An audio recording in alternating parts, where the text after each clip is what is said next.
Hello दोस्तों, मैं नीतू आपका स्वागत करती हूँ इस PYQ रिवीजन सीरीज में। और आज फिर देखने वाले हैं महत्वपूर्ण प्रश्न जो कि आपके UGC नेट, BPSC TRE4 और अन्य जितने भी कॉम्पिटिटिव एग्ज़ाम हैं ये सभी के लिए महत्वपूर्ण है।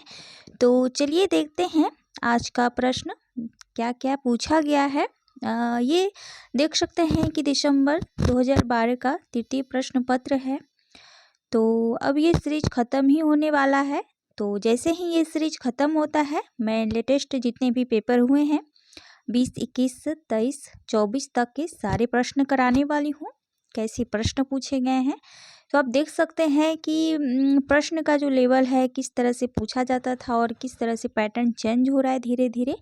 तो आपको इसे समझने में बहुत ही सहायता मिलेगी एग्ज़ाम में जब बैठेंगे आप तैयारी के दौरान। तो चलिए देखते हैं किस तरह का प्रश्न पत्र है आज का। और इससे पहले चैनल पर नए हैं तो चैनल को सब्सक्राइब कर लें, बेल आइकन प्रेस कर लें इसी तरह की वीडियो पाने के लिए कि टाइम पे आपको मिल पाए। तो चलते हैं पहले प्रश्न के ऊपर। आज का जो पहला प्रश्न है क्या कह रहा है देख लीजिए। पहला प्रश्न है आज का कि दोहा, बरवें, कुंडलियाँ तथा सवैया में से अपभ्रंश का मुख्य छंद है। तो ये दोहा है, ध्यान रखना है। अपभ्रंश का मुख्य छंद पूछा जा रहा है तो दोहा है। अगला प्रश्न है अवधी, खरी बोली, वज्र तथा छत्तीसगढ़ी में से आगरा का बोली क्षेत्र है। तो ये वज्र है जहाँ पर आगरा में वज्र भाषा बोली जाती है। चलिए अगले प्रश्न पे बढ़ते हैं कि पंडे सहल सत्य वखाणहि देहै बुद्धि वसंत न जानई। तो ये कथन है, तो ये सरहप्पा जी का है, ठीक है। तो इस तरह के पंक्तियों को ध्यान में रखना है, संध्या भाषा से जुड़ी हुई है, आदिकालीन है रचना और इनका जो महत्वपूर्ण एक ग्रंथ रहा है दोहा कोश, वो भी साथ में ध्यान रखना है आपको। अगले प्रश्न पे बढ़ते हैं। अगला प्रश्न है परमात्मा प्रकाश के रचनाकार हैं। तो ये योगेंद्र हैं और ये छठी शती के हैं, ध्यान रखना है। गौरखवाणी के संपादक हैं तो पीताम्बर दत्त बरथवाल, जिन्होंने गोरखनाथ की 14 रचनाओं को संग्रहित किया है और गौरखवाणी के भी ये संपादक रह चुके हैं, तो ध्यान रखना है। अगले प्रश्न पे बढ़ते हैं। अगला प्रश्न है कि आलाखंड रचना का दूसरा नाम है तो परमाल रासो, जैसा कि मैंने बहुत ही बार ये जिक्र किया हुआ है अपनी सीरीज के दौरान। अगले प्रश्न पे बढ़ते हैं सजन सकारे जाएंगे नैन मरेंगे रोय, उक्ति है। तो ये अमीर खुसरो की, जिन्होंने खरी बोली सबसे पहले रचना की है, खरी बोली में पता ही होगा सभी को आपको। अगले प्रश्न को देख लेते हैं। स्वामी हरिदास, हित हरिवंश, प्रियादास तथा कुंभन दास में से अष्टछाप के कवि हैं। तो ये कुंभन दास ही होंगे। अगले प्रश्न है कि हेरी मिहा तो दर्द दीवानी, म्यारा दर्द ना जानिया कोई। तो उक्ति है, तो ये मीराबाई जी का है, ध्यान रखना है। और इसी तरह की महादेवी वर्मा भी कहती हैं अपनी रचनाओं में, हालांकि भाषा अंतर देखा जाता है तो पहचानने में आ जाती है। आगे है मांगी के खेबो, मशीत के सोईबो, लेबो ना एक ना देबो को कोई। तो पंक्ति का संबंध तुलसीदास की रचना कवितावली से है, कवितावली से ये पंक्तियां ली गई है। मुल्ला वजही की रचना है तो कुतुब मुस्तरीन की रचना है। प्रताप शाही की रचना नहीं है तो ये नवरस तरंग जो है ये बेनी प्रवीण जी का है, ध्यान रखना है। अगला प्रश्न है कि छत्र प्रकाश प्रबंध काव्य के रचनाकार हैं। तो छत्र प्रकाश जो है लाल कवि की रचना है। अगले प्रश्न पे बढ़ते हैं। रहीमदास, गिरधर कविराय, दीनदयाल गिरी तथा गिरधर दास में से नीतिकार कवि नहीं है। तो गिरधर दास जी नीति कवि नहीं है और बाकी जो है सभी नीति कवि जी हैं। दीनदयाल गिरी, गिरधर कविराय, रहीमदास नीति कार जो हैं कवि रहे हैं, तो ध्यान रखना है। अगले प्रश्न को देखते हैं। फोर्ट विलियम कॉलेज के संबंध में था तो लल्लू लाल जी थे जुड़े हुए और सदल मिश्र जी भी थे। गार्शा दत्तासी ने हिंदुस्तानी साहित्य का इतिहास लिखा है, तो ये फ्रांस भाषा में यानी कि फ्रांसीसी भाषा में लिखा है। अगले प्रश्न को देखते हैं कि अंग्रेजी सरकार की ओर से अदालत का कामकाज देश की प्रचलित भाषाओं में करने का इश्तिहारनामा निकला था, तो कब निकला था? सन 1836 ईस्वी में निकला था। अगला प्रश्न है, लोगन कवित की वो खेल करी जानू है, उक्ति है ठाकुर की है। ठाकुर जो कि रीति मुक्त कवि के अंतर्गत आते हैं। अगला प्रश्न है, तुलसीदास की रचना है, तो कृष्ण गीतावली है। हालांकि यहाँ पर कृष्ण दिया गया है तो आपको सूरदास की रचना भी लग सकती है और इसलिए आप कंफ्यूजन में गलत टिक आउट कर देते हैं एग्जाम हॉल में, लेकिन आपको बड़ी ही सतर्कता से प्रश्न को हल करना है।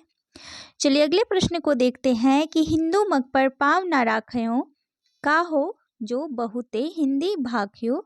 तो ये नूर मोहम्मद की पंक्ति है और ये अनुराग बांसुरी से ली गई है, तो ध्यान रखना है, महत्वपूर्ण है क्योंकि एक मुस्लिम कवि हैं और इन्होंने जो है इस तरह की पंक्तियाँ लिखी है।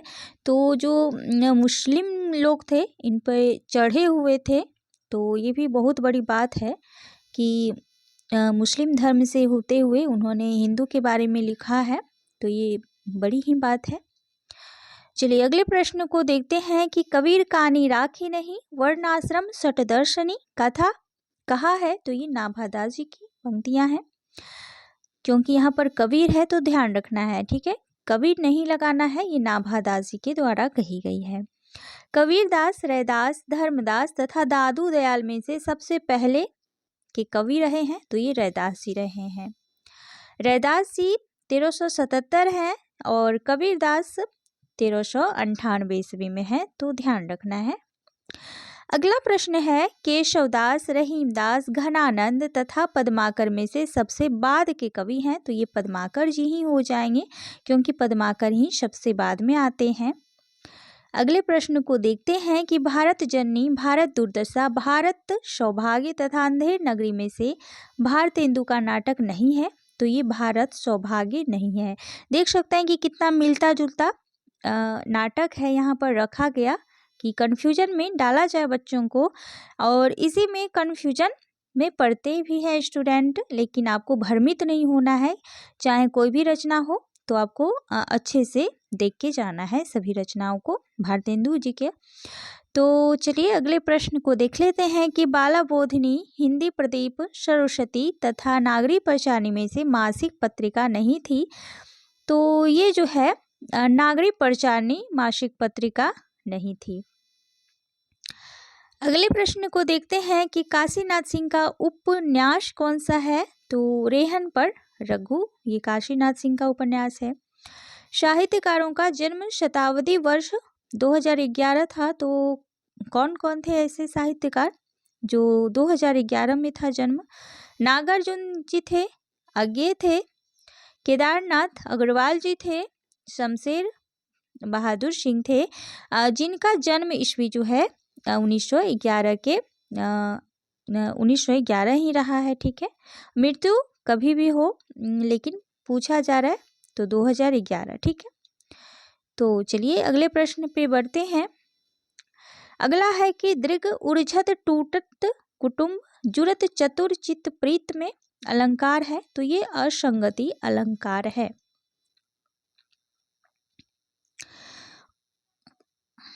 जहाँ कारण के भी कार्य हो जाते हैं, ठीक है, तो ये असंगति अलंकार के अंतर्गत आते हैं। अगले प्रश्न को देखते हैं कि 10 द्वारे का पिंजरा, तो ये अनामिका का उपन्यास है। कथा सतीसर की लेखिका है चंद्रकांता। रस सूत्र के व्याख्याता कौन कौन है, तो लोलट हैं, शंकुक हैं, भटनायक हैं और अभिनव गुप्त जी हैं। हिंदी दैनिक समाचार सुधा वर्षन के संपादक रहे हैं, तो श्याम सुंदर सेन जी रहे हैं। द न्यू क्रिटिसिज्म पुस्तक के लेखक हैं, तो John crow ransom. Writing and difference पुस्तक किसकी है? तो जॉक दरिदा के, जिन्होंने विखंडनवाद की सिद्धांत को प्रतिपादित किया था। तो ध्यान रखना है। अगले प्रश्न को देखते हैं। साधारणीकरण आलम्बनत्व धर्म का होता है, किसने कहा था? तो ये शुक्ल जी यानी कि रामचंद्र शुक्ल जी का महत्वपूर्ण कोटेशन है। अगला है कि सुवरदान के लेखक है? तो रूप नारायण सोनकर जी हैं। अन्न है मेरे शब्द कृति है एकांत श्रीवास्तव की। अनारो उपन्यास है? तो ये मंजुल भगत जी का है। अगला प्रश्न है व्यंकेश दरवेश रचना है? तो ये जीवनी विधा की है। सुचरिता का संबंध बाणभट्ट की आत्मकथा उपन्यास से है। सुचरिता उनमें पात्र रहती हैं। रचना काल की दृष्टि से रचनाओं का सही अनुक्रम बताना है। कृति पताका, रामचरितमानस, रामचंद्रिका और कृष्णायन। ठीक है, चलिए अगले प्रश्न को देखते हैं। रचना काल के आधार पर कृतियों का सही अनुक्रम बताना है। साकेत 1931 है। कामायनी प्रसाद का 1936 है। कुरुक्षेत्र 1946 और अंधा युग 1954 है। तो ध्यान रखना है, कहीं कहीं अंधा युग 1955 भी दिया जाता है और 1955 ही मूल किताबें जो हैं उसमें दी गई है। तो 1955 ध्यान में रखना है।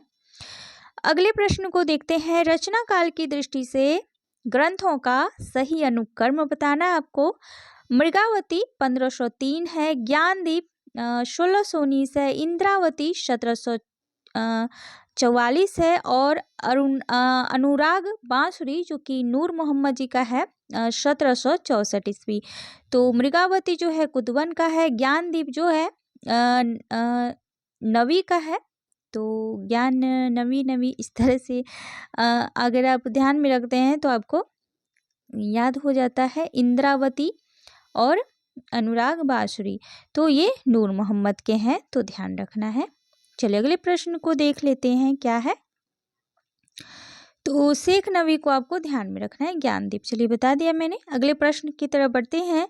जीवन काल की दृष्टि से निबंधकारों का सही अनुक्रम बताना है। तो महावीर प्रसाद द्विवेदी जो कि 1864 से 1938 ईस्वी तक रहे हैं।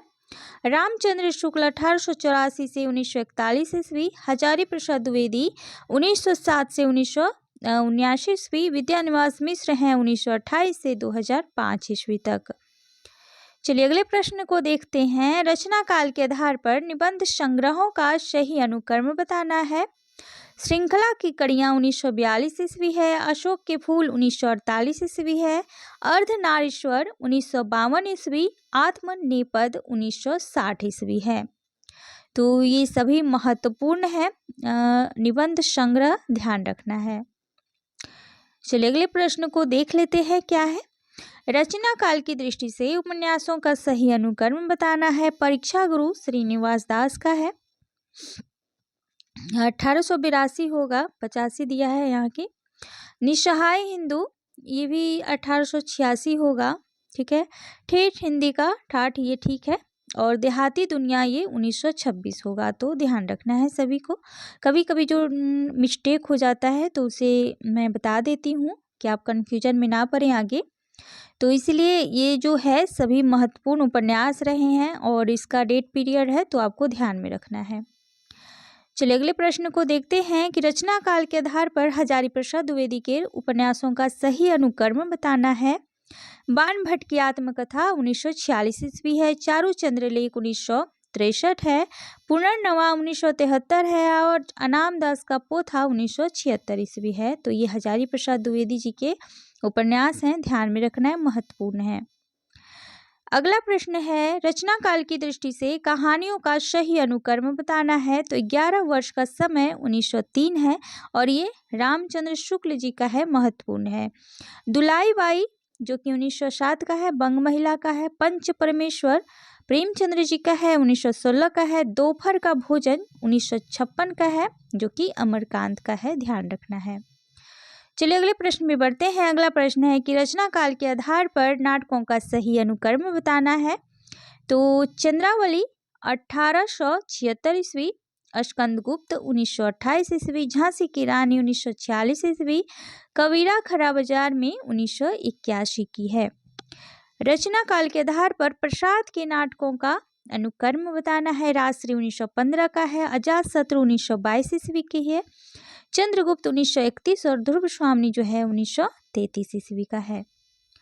अगला प्रश्न देख लेते हैं। रचना काल की दृष्टि से आत्मकथाओं का अनुक्रम बताना है। तो मेरी जीवन यात्रा 1956 की है, क्या भूलूं क्या याद करूं 1969 का है, हरिवंश राय बच्चन के महत्वपूर्ण है ये। टुकड़े टुकड़े दास्तां 1986 का है।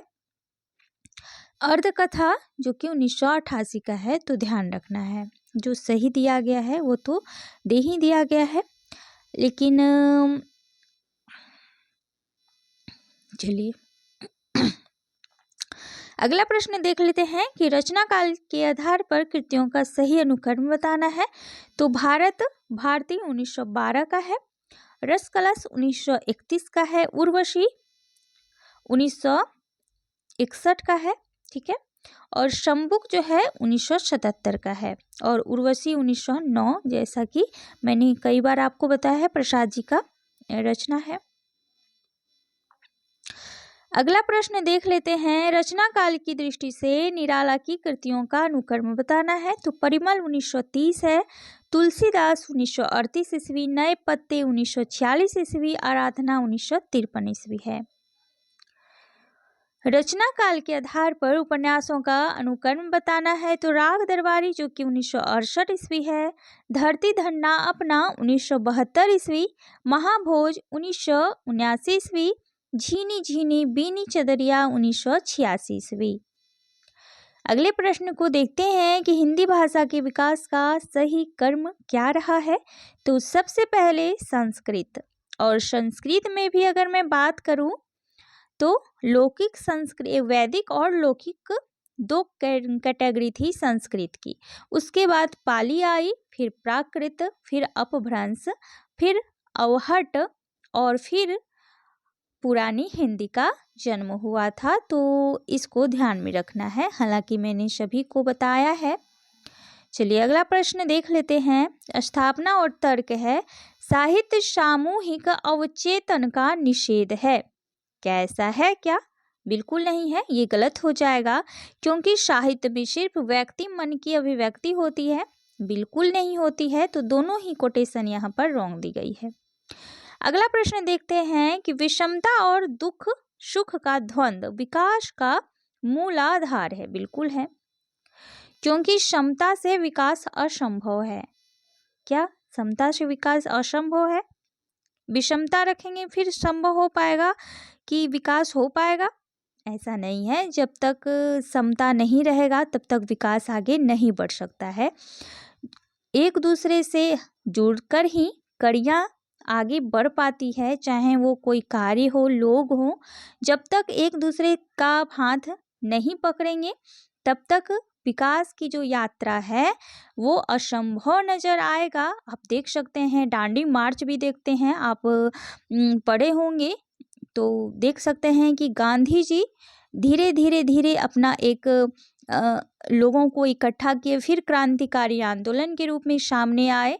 तो एक अकेले अगर लड़ते तो उतना वो सफल ना हो पाता, जितना उनके अकेले चलने के बाद जो लोग समूह एकजुट होकर कार्य किए, उनका जो प्रभाव था वो अंग्रेजों पर ज़्यादा भारी पड़ा था। तो बहुत से ऐसे एग्जाम्पल्स हैं जिनको देखकर हम समझ सकते हैं इस बात को। तो ये असंभव है, बिल्कुल नहीं है, ठीक है। क्षमता जहाँ रहेगी वहाँ ही विकास संभव हो पाएगा। चलिए अगला प्रश्न देख लेते हैं। स्थापना है, तर्क है, कला सामाजिक अनुपयोगिता की अनुभूति के विरुद्ध अपने को प्रमाणित करने का प्रयत्न है। क्या बोला जा रहा है कि कला जो है सामाजिक अनुपयोगिता, पहले तो ये शब्द ही नेगेटिव है भाई, तो इसको रॉन्ग कीजिए, ठीक है। अनुपयोगिता, उपयोगिता भी तो लिख सकते थे, लेकिन अनुपयोगिता, चलिए कोई बात नहीं है, इसको काट देते हैं हम। अगला है कि क्योंकि कलाकार सामाजिक अभावों के खिलाफ संघर्ष करता है। अब देखिए कि क्योंकि कलाकार जो है सामाजिक अभावों के खिलाफ संघर्ष करता है, क्या मेल खा रहा है एक दूसरे से? बिल्कुल नहीं खा रहा है, तो ये दोनों ही जो है गलत हो जाएगा। कोई मेल जोल नहीं है दोनों का। अगला प्रश्न है, स्थापना तर्क है, सौंदर्य बाहर की कोई वस्तु नहीं है, मन के भीतर की वस्तु है। बिल्कुल सही है, सुनने में ही सही लग रहा है तो सही तो होगा ही। कारण कि सौंदर्य की सतह मन के बाहर नहीं होती, ऐसा है? मन के बाहर कोई सौंदर्य नहीं होता है, ठीक है, ऐसा है क्या? बिल्कुल नहीं है, तो ये गलत हो जाएगा, ठीक है। तो ए सही है, आर गलत होगा आपका। चलिए अगला प्रश्न देख लेते हैं कि स्थापना है तर्क है, नारीवाद का एक उद्देश्य पुरुष सत्ता का निषेध है। ठीक है, उद्देश्य पुरुष सत्ता का निषेध है, क्योंकि नारीवाद का एकमात्र उद्देश्य यही है। क्या? नारीवाद को इसीलिए बनाया गया है कि वो पुरुष सत्ता का निषेध ही करे सिर्फ, और उनका कोई उद्देश्य नहीं है? ऐसा होता है क्या? क्या वो पुरुष को उखाड़ कर ही फेंकना चाहती हैं? ऐसा होता है क्या? बिल्कुल नहीं होता है। तो आप क्यों इस दिए हैं ऐसे वर्ड को, जो हो ही नहीं सकता है, बिल्कुल गलत है। और कोई भी गलत इसको मानेगा, देखकर ही पता चल रहा है। तो क्योंकि नारीवाद का एकमात्र उद्देश्य ये हो ही नहीं सकता कि वो पुरुष सत्ता के निषेध पे ही कार्य करे, ऐसा नहीं है। क्योंकि महिला और पुरुष दोनों मिलकर ही आगे बढ़ते हैं, कार्य करते हैं, समाज में रहते हैं। तो किसी एक का ना होना समाज की विकास को रोक देता है, अवरुद्ध करता है। तो ऐसा वो नहीं चाहती हैं, ठीक है। हालांकि वो पुरुष सत्ता के विरोध में है, ऐसा बात है, लेकिन वो जड़ से उसे मिटाना नहीं चाहती हैं। वो जो है परिवर्तन चाह रही हैं, ना कि उसे जड़ से हटाना मिटाना चाहती हैं। तो ये बिल्कुल गलत है। तो ए तो सही है, लेकिन आर यहाँ पर गलत हो जाएगा आपका। चलिए अगला प्रश्न देखते हैं। क्या है कि स्थापना और तर्क दिया गया है, प्रेम ना बाड़ी उपजे, प्रेम ना हाट बिकाए। बिल्कुल सही है। प्रेम कोई साग मूली बैगन नहीं है जो कहीं उसको उपजा लें, वो खुद उपज जाता है, ना बिकने वाली चीज होती है, ना उसे आप बेच सकते हैं, ना खरीद सकते हैं। तो ये तो बिल्कुल सही है पंक्ति। आगे है, क्योंकि प्रेम दो कोरी का होता है। अब बताइए, इस तरह की मतलब प्रेम दो कोरी का होता है तो गलत है। तो ये ए सही है, आर गलत है। प्रेम कभी दो कोरी का नहीं होता है। एक पंक्ति आपने पढ़ी होगी कबीरदास जी की, तो हाँ, उन्होंने लिखा था कि पोथी पढ़ी पढ़ी जगमुआ, पंडित भया ना कोई, ढाई अक्षर प्रेम के पढ़े सो पंडित होय। तो ढाई अक्षर का जो वर्ड होता है, तो उसमें बहुत ही डीपली उन्होंने लिखा हुआ है, जो कि मैंने एक वीडियो में के माध्यम से बताया भी था, जब मैं कबीरदास पे काम करना चाह रही थी, तो उस दरमियान मैंने बताया था। तो उनकी सभी पंक्तियों को भी मैंने बताया है। तो चलिए, हालांकि ज़्यादा इस पर डिस्कशन यहाँ पर करना, क्योंकि ये दूसरी बात है। चलिए अगले प्रश्न को देख लेते हैं। स्थापना है तर्क है, अस्थाई साहित्य जीवन की चिरंतर समस्याओं का समाधान है। बिल्कुल है, क्योंकि अस्थाई साहित्य का लोक जीवन की तत्कालिक समस्याओं से कोई संबंध नहीं होता है। अब बताइए, कर दिया ना उल्टा बात की। अब बताइए कि तत्कालीन समस्याओं से कोई संबंध नहीं होता है, तो फिर साहित्य क्यों लिखेगा भाई कोई? आप देख सकते हैं कि जब भारतेंदु जी काम कर रहे थे, जो तत्कालीन समस्याएं थी ब्रिटिश राज्य की, तो उन्होंने वो दशा देखी, भारतीय स्थिति को गंभीरता से देखा, तभी तो उन्होंने साहित्य की और अपने कदम को बढ़ाया। तभी तो उन्होंने इतनी गंभीर जो है अंग्रेजों के प्रति अपनी रचनाओं को लिखा। आप देख सकते हैं उनकी भारत दुर्दशा है, और अन्य है अंधेर नगरी है। इस तरह की जो रचनाएं, उनकी नाट्य वृत्ति है, उनकी जो लिखने की शैली है, किस तरह उन्होंने अंग्रेजों पर कटाक्ष किया है, व्यंग्यात्मक ढंग से उन्होंने अपनी रचनाओं के ऊपर जो अंग्रेजों को बताया है, उनको सिखाया है, तो कितना तहलका मचा था। तो बिल्कुल है कि बिना तत्कालिक समस्या से आप किसी भी रचना को नहीं लिख सकते हैं। आपके मन में उस तरह की जो है तत्कालीन समस्या आपके मन में उठती है, तभी आप विचारों को है शब्दों में प्रतिबद्ध करके लिख पाते हैं।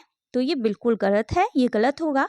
तो ये सही है, आर गलत हो जाएगा, क्योंकि कोई भी लेखक हो, कवि हो, तत्कालीन मुद्दों को ही लिखना चाहते नहीं है। क्योंकि वो उसी जैसा देखते हैं वैसा ही वो लिख पाते हैं। तो ये बहुत बड़ी बात है, तो ये गलत हो जाएगा। आगे है कि स्थापना है लोक हृदय में, हृदय के लीन होने का नाम रस दशा है। अच्छा, देख लेते हैं, वो तो सही है, लेकिन तर्क क्या कह रहा है कि इसीलिए साधारणीकरण के लिए कवि का लोक धर्मी होना आवश्यक नहीं है। क्या हो गया है, एकदम से उल्टा ही देता है। तर्क और स्थापना तो इसी तरह के निगेटिव पॉइंट। मैं इस तरह के प्रश्न को आप लोगों के साथ ज़्यादा डिस्कस करना चाहती हूँ, क्योंकि आपको ज़्यादातर इसी में प्रॉब्लम होता है और ज़्यादातर आप गलती करके आते हैं और आपका जो है नंबर घट जाता है। तो 1-2 नंबर पॉइंट आप जान रहे हैं कि कितना महत्वपूर्ण होता है किसी अभ्यर्थी के लिए। तो इसीलिए मैं आपको ज़्यादातर इसमें फोकस देकर बताना चाहती हूँ कि निगेटिव चीज़ों को आपको किस तरह से पकड़ना है, ठीक है। तो देखिए, लोक धर्मी नहीं आवश्यक है, कैसे नहीं है, तो ये गलत हो जाएगा क्योंकि सरासर गलत है। चलिए अगले प्रश्न को देखते हैं। स्थापना है तर्क है, भारतेंदु युग आधुनिकता का प्रवेश द्वार है। अब देखिए कि अभी मैंने चर्चा किया और प्रश्न वही आ गया। तो देख सकते हैं कि आप जो बोलते हैं, सोचते हैं, समझते हैं, वो कहीं ना कहीं किसी चीज़ से जुड़ी होती है कड़ियाँ, ठीक है। तो वही मैं कहना चाह रही थी, क्योंकि भारतेंदु युगीन कविता में मध्यकालीन भावबोध का नितांत अभाव है। ऐसा नहीं है, वो मध्यकालीन भावबोध से जुड़कर ही आधुनिकता में प्रवेश कर पाए हैं, ये वास्तविकता है। और आप यहाँ पर नितांत अभाव बता रहे हैं, कैसे? तो ये तो गलत है ना। नितांत अभाव तो था ही नहीं, क्योंकि आप पिछले कड़ी को छोड़कर आगे नहीं बढ़ सकते हैं, वो आपके साथ में ही आगे बढ़ेगा। तो ये बिल्कुल गलत हो जाएगा, लेकिन ये बिल्कुल सही है। अगले प्रश्न को देखते हैं।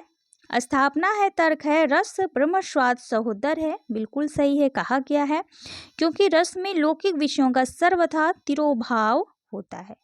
तिरोभाव होता है, निगेटिव पॉइंट है, तो गलत हो जाएगा। चलिए अगले प्रश्न को देखते हैं। कवि है काव्य संग्रह बालकृष्ण शर्मा नवीन जी का है, हम विश्वाई जन्म के। राम नरेश त्रिपाठी का है पथिक, माखनलाल चतुर्वेदी का है हिम तरंगिनी, सोहनलाल द्विवेदी का है भैरवी। तो ध्यान रखना है, काव्य संग्रह है। अगले प्रश्न को देखते हैं। साहित्यकार हैं संपादित पत्रिका, तो भारतेंदु हरिश्चंद्र जी का है कवि वचन सुधा, अंबिका दत्त व्यास का है पीयूष प्रवाह, बद्री नारायण चौधरी का है आनंद कादम्बिनी, पाल कृष्ण भट्ट जी का है हिंदी प्रदीप। अगला प्रश्न है उपन्यासकार, उपन्यास है भीष्म शाहनी का है तमस, श्रीलाल शुक्ल का है राग दरबारी, राही मशूम रजा का है कटरावी आरजू, शिव प्रशांत सिंह का है अलग अलग वैतरणी। अगला प्रश्न है आलोचना ग्रंथ है और आलोचक हैं रस मीमांसा शुक्ल जी का है, नाथ संप्रदाय हजारी प्रसाद द्विवेदी का है, आस्था और सौंदर्य रामविलास शर्मा जी का है, हिंदी साहित्य 20वीं शताब्दी ये है नंद दुलारे वाजपेयी जी का। और अगले प्रश्न पे बढ़ते हैं। अगला प्रश्न क्या है, उपन्यास और पात्र से है। तो उपन्यास गोदान में है, गोबर की भूमिका है। गोबर जो होरी का पुत्र रहता है, धनिया का पुत्र रहता है, ठीक है। और ये आधुनिक विचारों के रूप में है गोबर। आगे है नदी के द्वीप जो कि भुवन उसके पात्र हैं। महामाया जो कि बाण भट्ट की आत्मकथा की पात्र रही हैं। कुमारगिरी जो कि चित्रलेखा की पात्र रही हैं। अगला है प्रियंबद असाध्य वीणा जो कि यज्ञ का है, उसके पात्र हैं। कमला प्रलय की छाया ओशिनरी उर्वशी से हैं और नचिकेता आत्मजयी के पात्र हैं।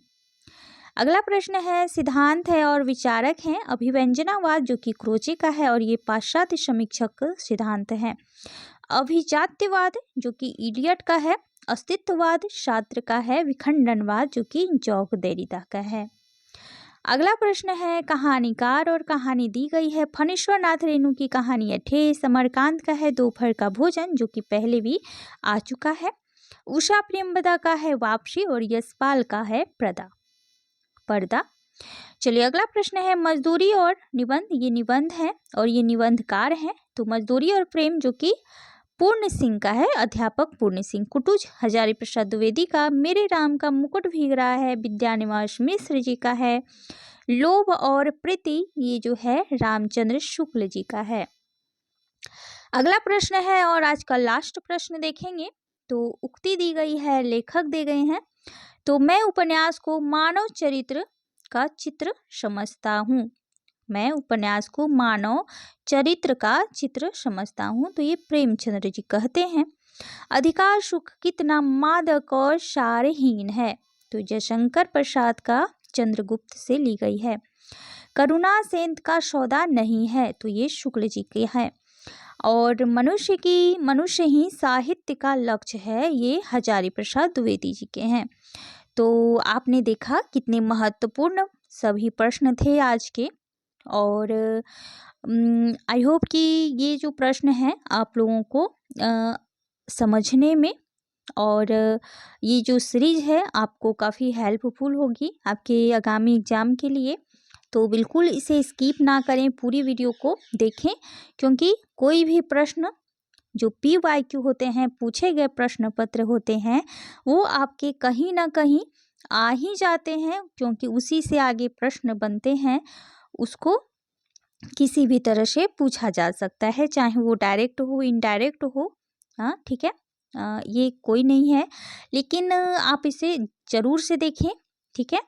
और अन्य वीडियो भी अगर देखना चाहते हैं तो प्लेलिस्ट बनी हुई है, भाषा साहित्य के सारे वीडियो मैंने कराए हैं। 500 से अधिक प्रश्नों को करा है MCQ के तौर पे टॉपिक वाइज। तो उसे यूनिट 1 जो है ज़रूर से देख लें। हाँ चलिए दोस्तों, तो आज के लिए बस इतना ही। और प्रश्नों की संख्या ज़्यादा थी तो वीडियो थोड़ा सा लंबा हो गया, कोई नहीं। चलिए, थैंक यू सो मच। फिर मिलती हूँ एक नए वीडियो के साथ, तब तक बने रहे मेरे साथ। Thank you so much.